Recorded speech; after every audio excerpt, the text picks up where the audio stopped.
माँ बाप को इस हाल तक ना पहुँचाएं। क्या गरीबी इतनी दुख भरी होती है? बेटा होते हुए इस बुढ़ापे में कोई सुख नहीं। रमेश रिक्शा चलाते चलाते सोचे जा रहा था, भगवान मेरी जैसी किस्मत और मेरे जैसा बेटा किसी को ना दे।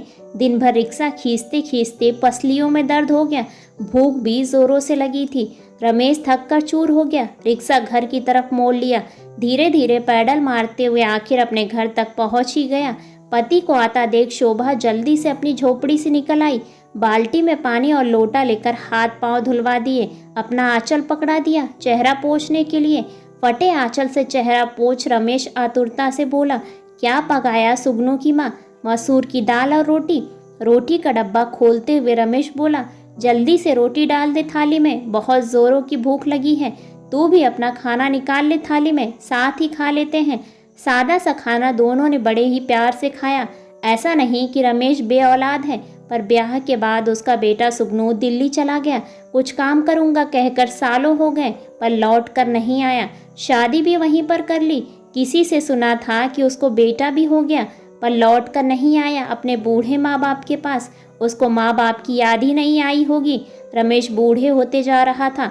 रिक्शा चलाकर अपना और अपनी पत्नी का पेट भरता आया था अब तक, पर अब कमज़ोर देह मेहनत नहीं कर पा रही थी। थकने लगा था बहुत। पहले शोभा भी घरों में काम करने जाया करती थी, पर अब वो भी कमज़ोर हो चुकी थी। चलते चलते चक्कर आ जाता था तो रमेश ने उसे मना कर दिया कहीं भी जाने से। कड़ाके की ठंड पड़ रही थी, बूढ़ी हड्डियां ठंड से अकड़ सी गई। घर में खाने को कुछ नहीं बचा था। हिम्मत करके रिक्शा लेकर चला गया कि कुछ तो मिलेगा जिससे पेट भर पाएंगे दोनों।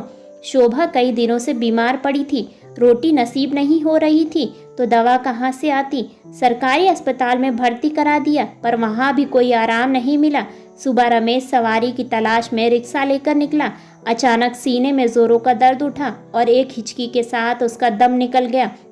उधर शोभा को खांसी के ठसके पर ठसके लग रहे थे। अचानक उसे खून की उल्टी हुई और उसके भी प्राण निकल गए। खुशकिस्मत थे दोनों जो साथ साथ परलोक सिधारे। अब न भूख की चिंता न दवा की, सारी चिंताओं से मुक्ति पा गए दोनों। वहाँ से आने जाने वाले लोग रमेश को रुक रुक कर देखते और आगे बढ़ जाते। वहाँ अस्पताल में शोभा आंखें खोले दरवाजे की ओर देख रही थी। शायद उसे पति का इंतजार था या फिर बेटे का, जो एक बार गया तो पलट कर नहीं आया। अरे कलयुगी औलादो, कुछ तो शर्म करो।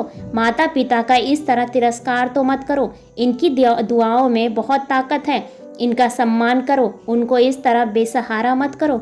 माँ बाप को ऐसे मझधार में मत छोड़ो। वो कैसे बदनसीब बच्चे हैं जो माँ बाप को इस हाल तक पहुँचा देते हैं। ऐसे ही बेहतरीन कहानियों को सुनने के लिए वीडियो को लाइक और चैनल को सब्सक्राइब करें और अपने विचार कमेंट्स बॉक्स में कमेंट्स करके हमें ज़रूर बताएं। धन्यवाद।